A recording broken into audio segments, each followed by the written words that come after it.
மக்கள் தொலைக்காட்சி நேயர்களுக்கு வணக்கம். இன்றைய திரைக்கு பின்னால் நிகழ்ச்சியில் நாம் காணவிருப்பவர் திரைப்பட துறையில் 20 வருடங்களுக்கு மேலாக சிஜி துறையில் பணியாற்றி வரும் திரு தனசேகரன் அவர்களே. வாருங்கள், அவருடைய திரைத்துறை அனுபவங்களை கேட்டு தெரிந்து கொள்ளலாம்.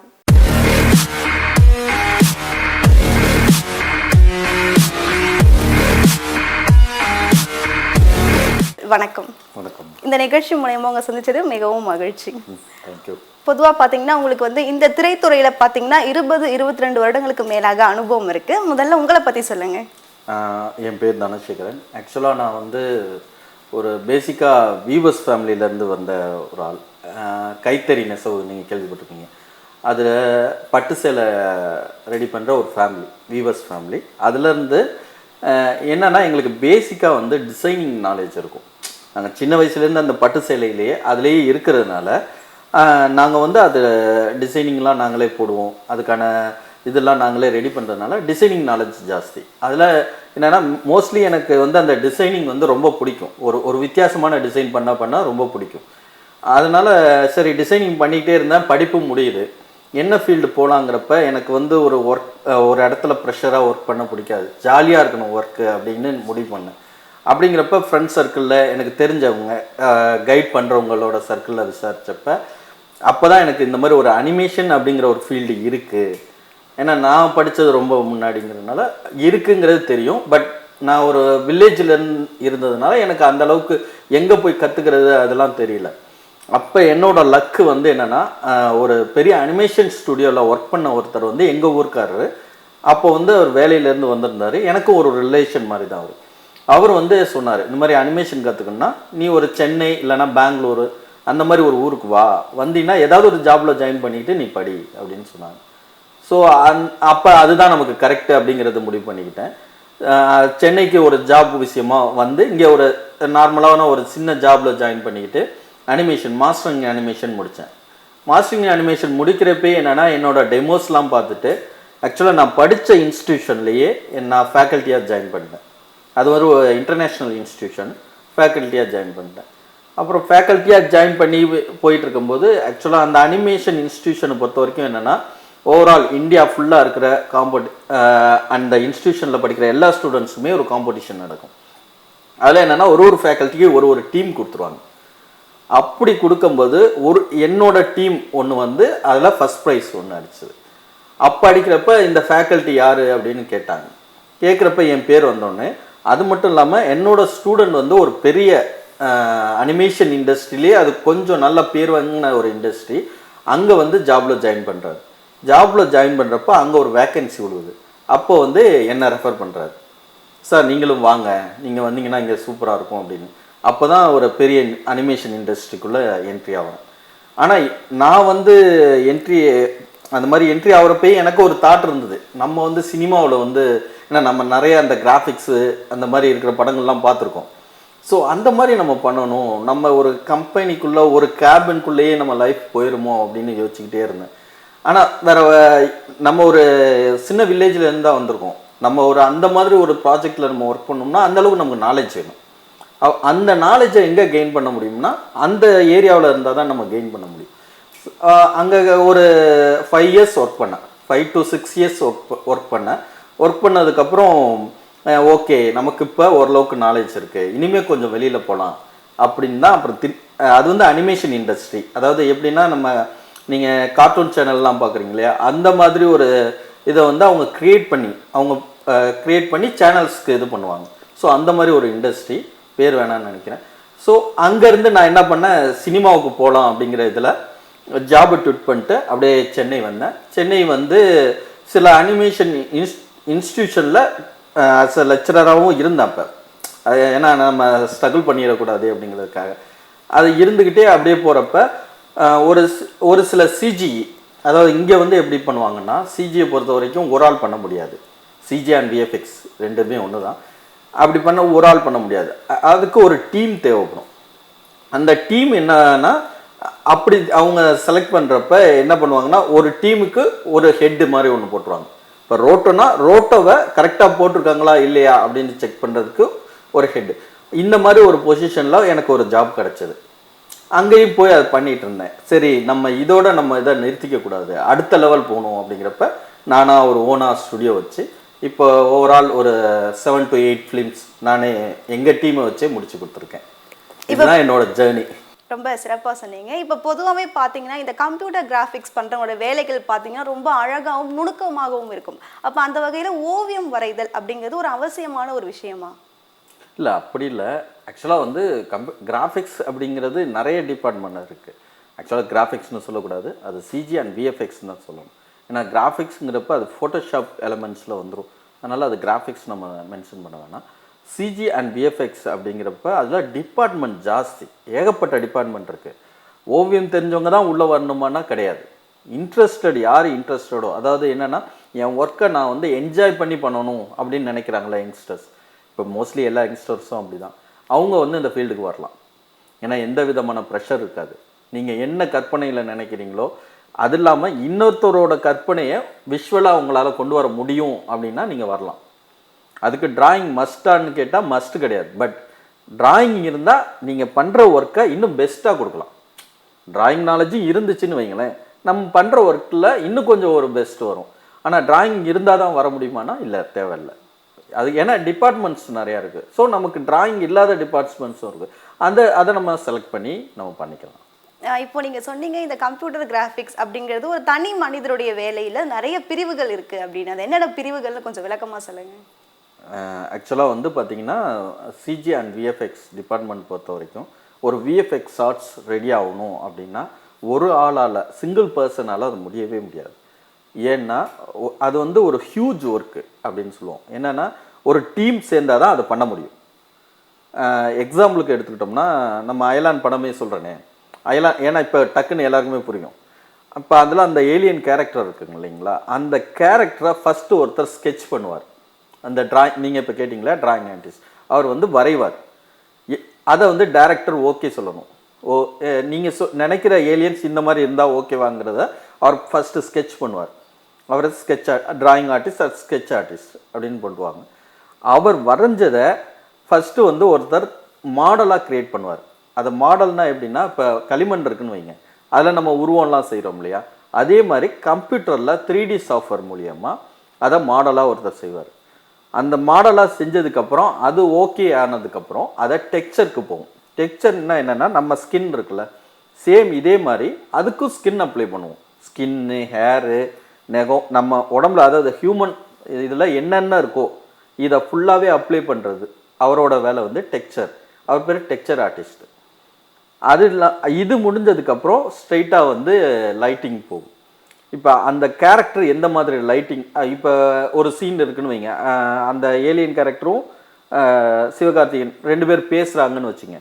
இப்போ 2 கேரக்டரும் என்ன லைட்டிங்கில் இருக்குது, இப்போ மோட் ஆஃப் லைட்டிங், இந்த கேரக்டர் என்ன லைட்டிங்கில் இருக்கோ சேம் லைட்டிங் அந்த அனிமேஷன் கேரக்டருக்கும் இருந்தால் தான் நமக்கு லைவ்னஸ் தெரியும். ஓ ஆமாம் 2 பேர் பேசிக்கிறாங்க, இது வேறு மாதிரி அது வேறு மாதிரி இருந்தால் அந்த லைவ்னஸ் தெரியாது. ஸோ அதுக்கு லைட்டிங் ஆர்டிஸ்ட் போவாங்க. இதெல்லாம் முடிஞ்சு அப்புறம் கம்போஸ்டிங் ஆர்டிஸ்ட் போவாங்க. அவங்க என்ன பண்ணுவாங்கன்னா பேக்ரவுண்ட் செட் பண்ணுவாங்க. வித்தியாசமான பேக்ரவுண்ட் செட் பண்ணுவாங்க. அந்த பேக்ரவுண்ட் செட் பண்ணி முடித்ததுக்கப்புறம் இதெல்லாம் ஃபைனல் ஆகி முடிஞ்சதுக்கப்புறம் ரெண்டரிங்னு ஒன்று வரும். அது ரெண்டர் ஆர்டிஸ்ட்டை போகும்.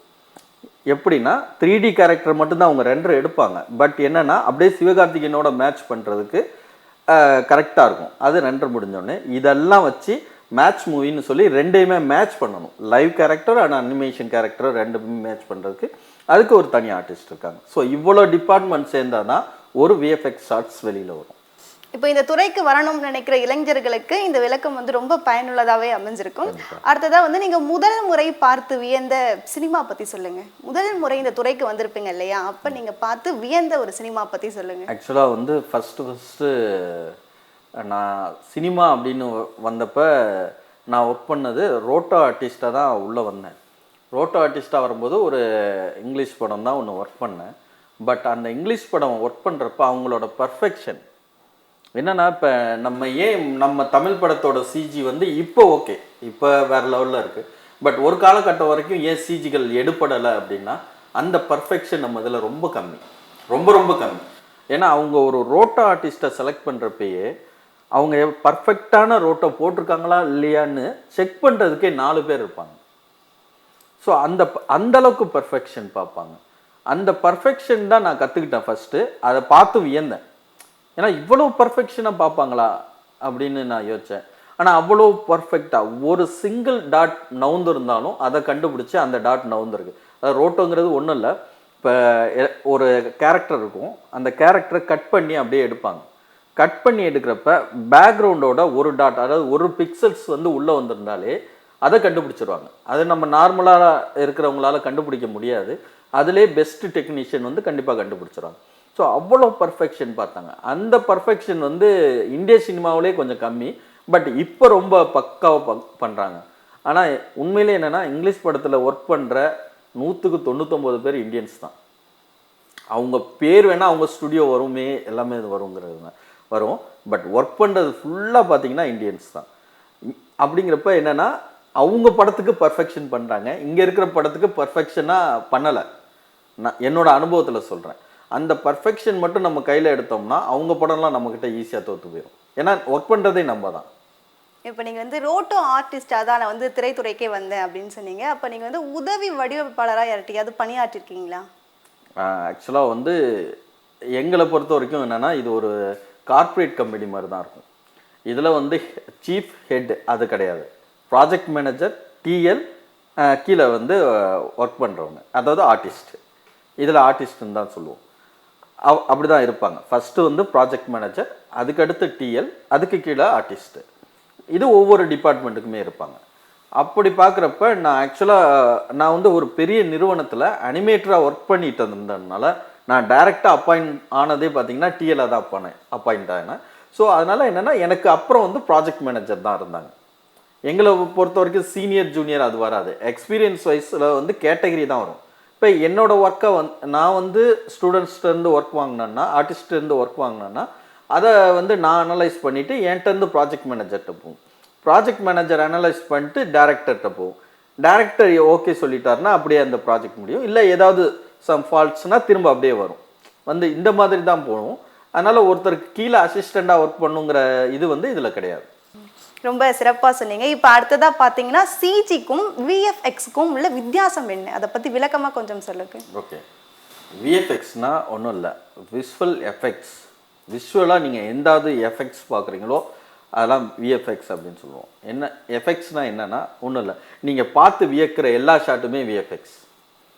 சிஜி அப்படின்னா என்னென்னா அதுக்காக உள்ளே ஒர்க் பண்ணுற சில எலமெண்ட்ஸ்க்கு பேர் தான் சிஜி அப்படின்னு சொல்கிறோம். அந்த ஆக்சுவலாக இது இல்லாமல் அது இல்லை, அது இல்லாமல் இது இல்லை.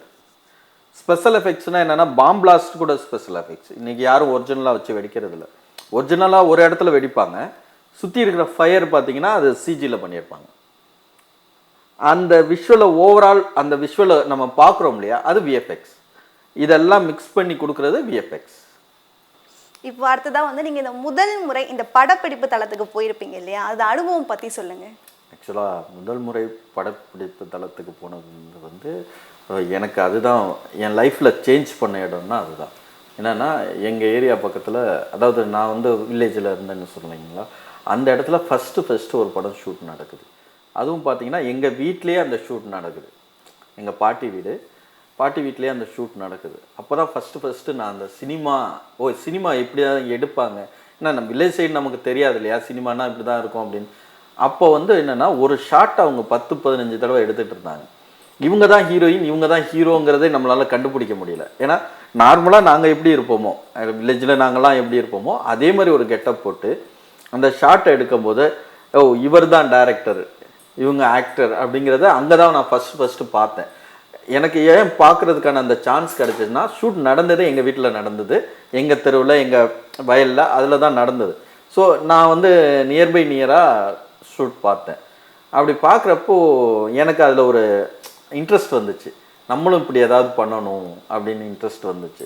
ஆக்சுவலாக நான் அனிமேஷன் ஃபீல்டுக்கு வர்றதுக்கு மெயினான காரணமே அதுதான்.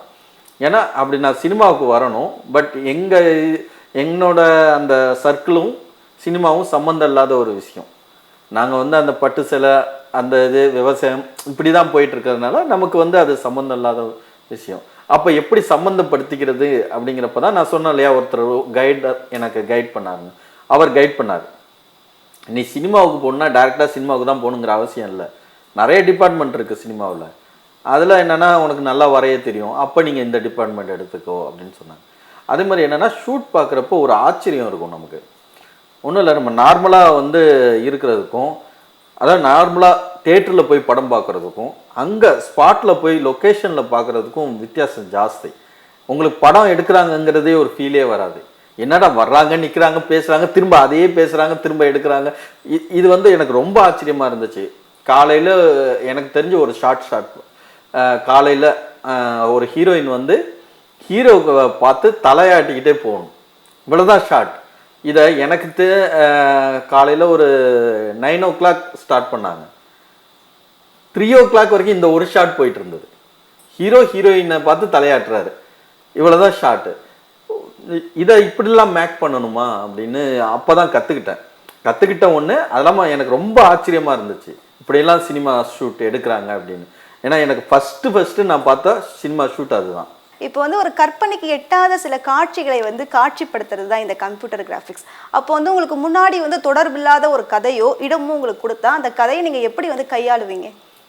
அதுதான் இப்போ ஆக்சுவலாக என்னென்னா, சிஜி விஎஃப்எக்ஸ்னாலே என்னென்னா இது வரைக்கும் நீங்கள் பார்த்துருக்க மாட்டீங்க, அந்த மாதிரி இடங்கள் தான் இது பண்ணுவாங்க.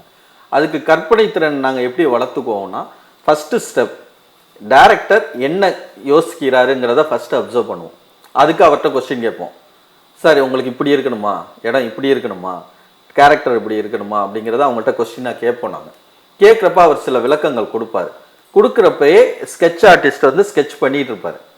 இப்படி பண்ணுங்கள், இந்த இடத்த இப்படி பண்ணுங்கள், இந்த கேரக்டரை இப்படி டிசைன் பண்ணுங்கள் அப்படிங்கிறத ஸ்கெட்ச் பண்ணிகிட்டு இருப்பார். அவர் ஸ்கெட்ச் பண்ணிகிட்டு இருக்கப்பயே அதை வந்து டைரக்டர்கிட்ட காமிப்போம்.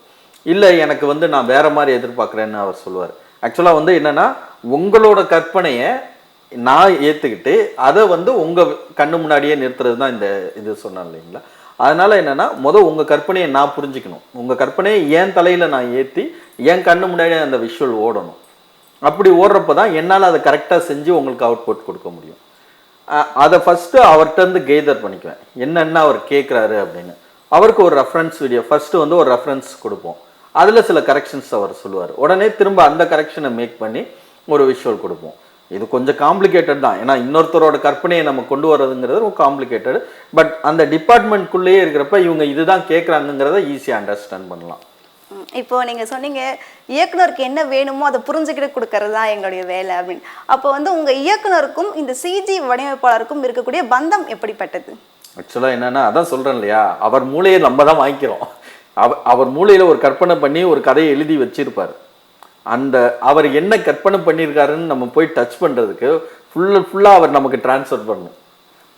அவரோட இமேஜினேஷனையே நம்ம புரிஞ்சுக்கணும். அவர் இதுதான் எதிர்பார்க்குறாரு, அதை விட அதிகமாகவும் கொடுத்துடக்கூடாது, அதை விட கம்மியாகவும் கொடுத்துடக்கூடாது, அவருக்கு தேவையான ஈக்குவலாக கொடுக்கணும். அப்படிங்கிறப்ப அவரோட முழு கற்பனையும் நம்ம அண்டர்ஸ்டாண்ட் பண்ணணும். அதுக்கு என்னென்னா, அவர் பேசுகிறத ஃபுல்லாக கேட்போம். அவரோட ஸ்டோரி அவர் சொல்லி முடிக்கிற வரைக்கும் நாங்கள் பொறுமையாக கேட்போம். பொறுமையாக கேட்டுட்டு அப்புறம் நாங்கள் அதை வந்து ஒரு சின்ன விஷுவலாக எடுத்து காமிப்போம். ஏன்னா உங்களுக்கு புரிஞ்சது எனக்கு புரியாது அப்படிங்கிறப்போ நீங்கள் மைண்டில் நினச்சிட்டு இருக்கிறது எனக்கு தெரியாது. அப்போ அந்த இதை வந்து ஃபஸ்ட்டு சின்னதாக ஒன்று வடிவமைச்சு காமிப்போம். காமிக்கிறப்ப என்னென்னா, 2 பேருக்குள்ளே ஒரு அண்டர்ஸ்டாண்டிங் வரும். எப்படின்னா, அப்பயே அவங்க சொல்லிடுவாங்க, தம்பி வந்து நம்ம நினச்ச மாதிரி தான் பண்ணி அந்த விஷுவல் வந்துட்டு இருக்குப்பா அப்படிங்கிறப்ப 2 பேருக்குள்ள ஒரு அண்டர்ஸ்டாண்டிங் இருக்கும். ஆக்சுவலாக என்னென்னா, 2 பேரும் ஒன்றா போனால் தான் அந்த விஷுவலே வரும். நான் ஒரு சைடு இழுத்து அவர் ஒரு சைடு இழுத்தாருன்னா அந்த அவர் நினைக்கிற கற்பனை அங்கே வராது. 2 பேரும் ஒன்றா போய் கிட்டத்தட்ட டிஸ்கஷனே எனக்கு தெரிஞ்ச ஒரு சிஜி ஷார்ட்ஸ்க்கெலாம் டிஸ்கஷனே ஒரு 2 daysலாம் போயிருக்கு.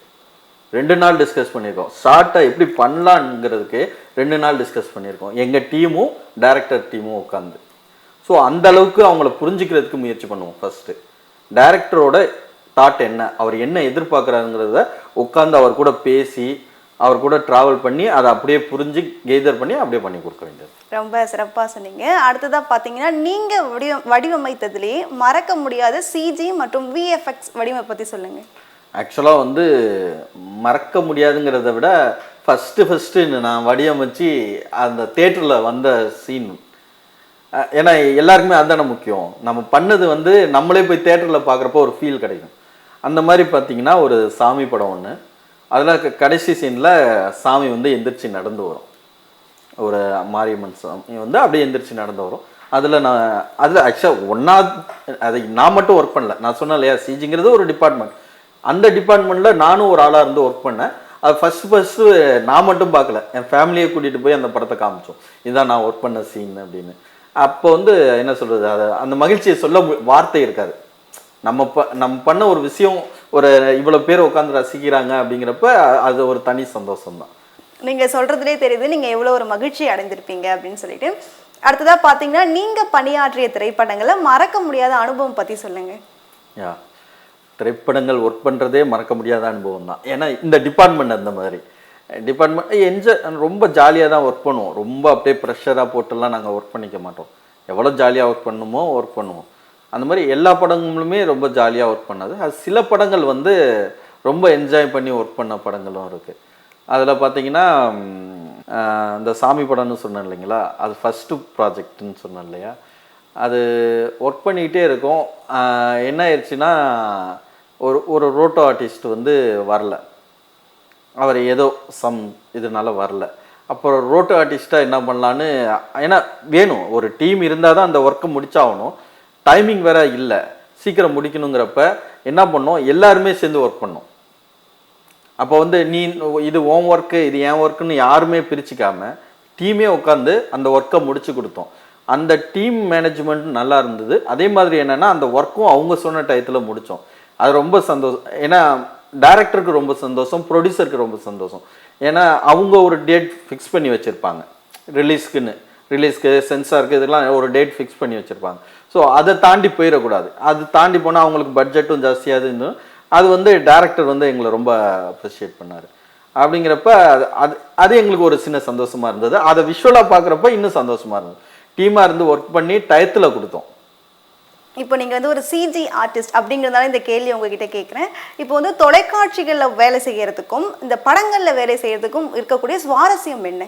ஓகே, தொலைக்காட்சி அப்படின்னு பார்த்தீங்கன்னா, இப்போ வந்து எல்லா நியூஸ் சேனல்லையும் நீங்கள் பார்த்துருப்பீங்க, ஆங்கர் நின்றுட்டு இருப்பார். அவர் ஒரு ஆர்மி நியூஸ் வாசிக்கிறாருன்னு வைங்களேன், பின்னாடி வந்து அந்த டேங்கர் போகிறது, இதெல்லாம் டேங்கர் வந்து லைவாக அவருக்கு பேக் சைடு அப்படியே போயிட்டுருக்கும்.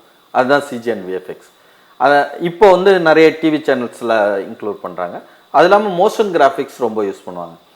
எக்ஸாம்பிளுக்கு சின்ன மோஷன் கிராஃபிக்ஸ் என்னென்னா வேறு ஒன்றும் இல்லை, கீழே வந்து இப்போ நியூஸ் சேனலில் கீழே பார்த்தீங்கன்னா அப்படியே ஓடிக்கிட்டு இருக்கும் நியூஸ், இவங்க இது பண்ணாங்க, இதுவும் ஒரு மோஷன் கிராஃபிக்ஸ் தான். இப்போ எலெக்ஷன் நடக்குதா, அந்த ஓட் லிஸ்ட் சைடில் போட்டிருப்பாங்க, நடுவில் ஆங்கர் உட்காந்து பேசிட்டு, இதுவும் ஒரு விதமான மோஷன் கிராஃபிக்ஸ். ஸோ இதெல்லாம் டிவியில் பண்ணலாம்.